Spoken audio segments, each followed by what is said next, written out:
all you Americans who've been following the Islamization of Europe from afar with horrified incredulity, if any of you are still nursing the cozy illusion that it could never happen in your country, it's time to wake up and rub those sleepy eyes, because the moment of truth has arrived.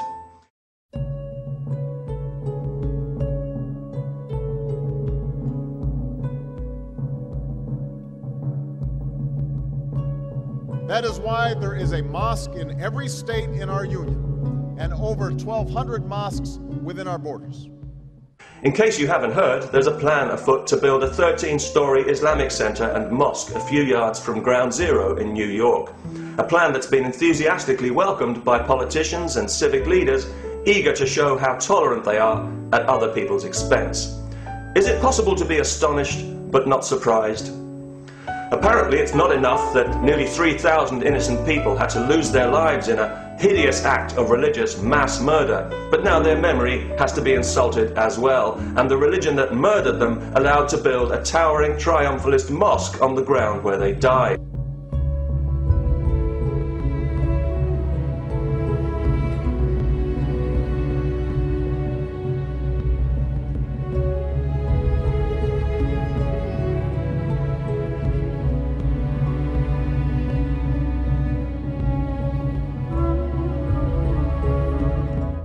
Is America losing its mind? It says a lot about the people behind this scheme that they had the bad taste even to propose building a mosque in such a place. But to describe it as they have, as a tribute to the victims, is beyond bad taste and shows a profound contempt for those who died. It would be hard to imagine a more provocative gesture short of standing on their graves and burning the American flag. Yet how typical of Islam, with its own hair-trigger sensitivity to the slightest imagined insult, to do something so arrogant and so insensitive. It's going to cost $100 million to build this thing, but nobody's prepared to say where the money's coming from. We do know that the Saudis fund a lot of mosque building in the West when they're not busy trying to stamp out free speech at the United Nations or telling Fox News what to broadcast, so I guess we'll all be paying for it every time we start the car.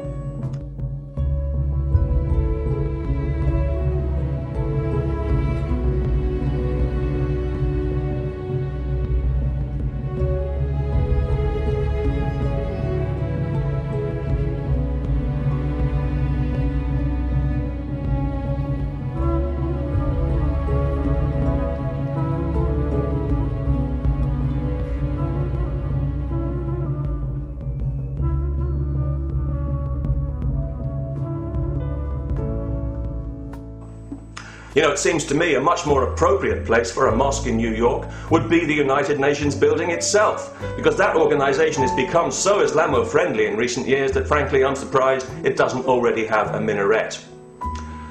You know, I'm not even American, but it makes me sick to my stomach to think that Islam is going to be allowed anywhere near Ground Zero. Because 9/11 could never have happened if not for Islam and its teachings and its doctrine of jihad and its false promise of an impossible afterlife, without which none of those gullible lunatics would have been persuaded to carry out such an insane act. And also because it wasn't just an attack on America, but on all of us in the civilized world, as were the bombings in London, in Madrid, in Bali, the shootings in Mumbai, and everywhere else that the religion of peace decides it doesn't like the way people do things.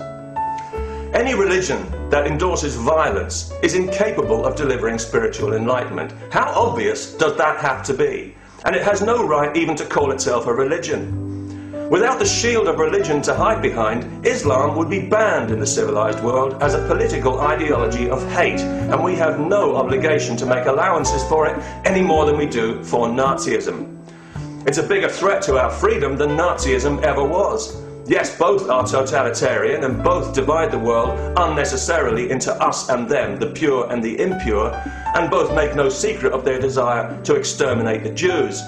But we were all more or less on the same side against the Nazis, whereas the Islamo-Nazis have got plenty of friends among people in the West who ought to know better.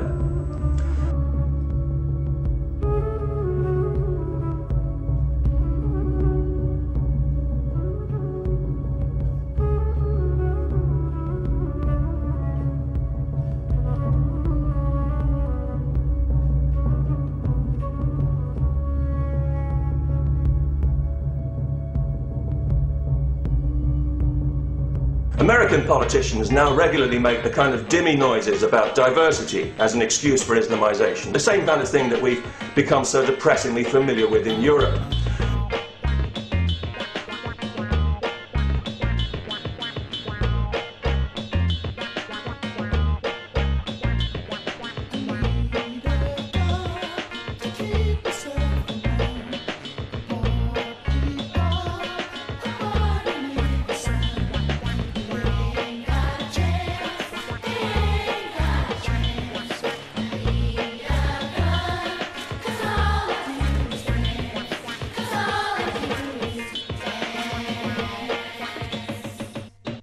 It's true that diversity has been good for America. It's been the making of that country. But American diversity has always been grounded in respect for the values, the individual liberties that make America what it is. Islam rejects those values, and that's the difference, and it's a very important difference. Islam despises what America is. It rejects everything America stands for, including freedom and diversity. And any Muslim who denies that is a liar.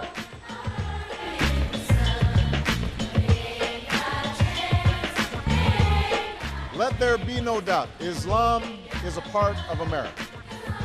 And I believe that America holds within her the truth that regardless of race, religion, or station in life, all of us share common aspirations.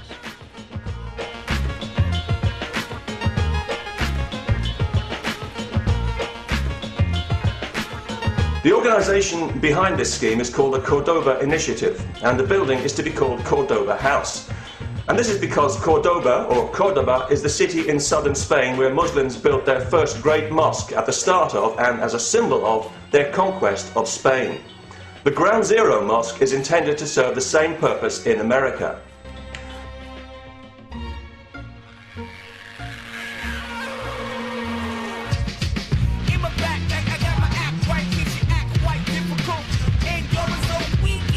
Building mosques on conquered sacred ground is standard practice. It's what Islam has always done to assert its supremacy, and that is what's happening here. And of course they know how insulting it is, how offensive it is. Are you kidding? Why do you think they chose a site as close as possible to Ground Zero? Or do you think that that was just an accident? And they also know that once it's built, it'll be there forever, as a permanent affront to all Americans, gloating in triumph and a major bridgehead in the ongoing stealth jihad. That's how the Muslim world will see it, and that's how they'll be encouraged to see it, and to be fair to them, that's exactly what it will be, confirming what they've always suspected, that America is a soft country, a decadent country, crippled by political correctness, confused and guilt-ridden, with no backbone and no pride.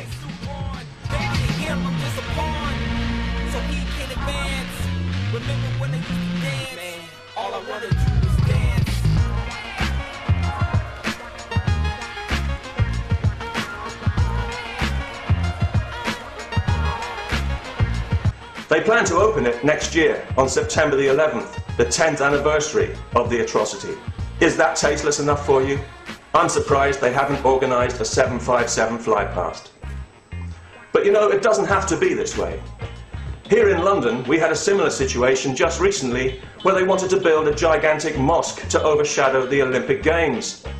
Public opinion put a stop to that, and public opinion can put a stop to this disgraceful plan as well. And it can tell this group, and the politicians who support them, that enough is enough, and that this is one insult too far, and that America is a big country, and there's plenty of room for them to build their offensive mosque, if they have to, somewhere else, somewhere perhaps more appropriate to the spirit of their religion, like the Arizona desert, or Death Valley. Peace, and God bless the kuffar.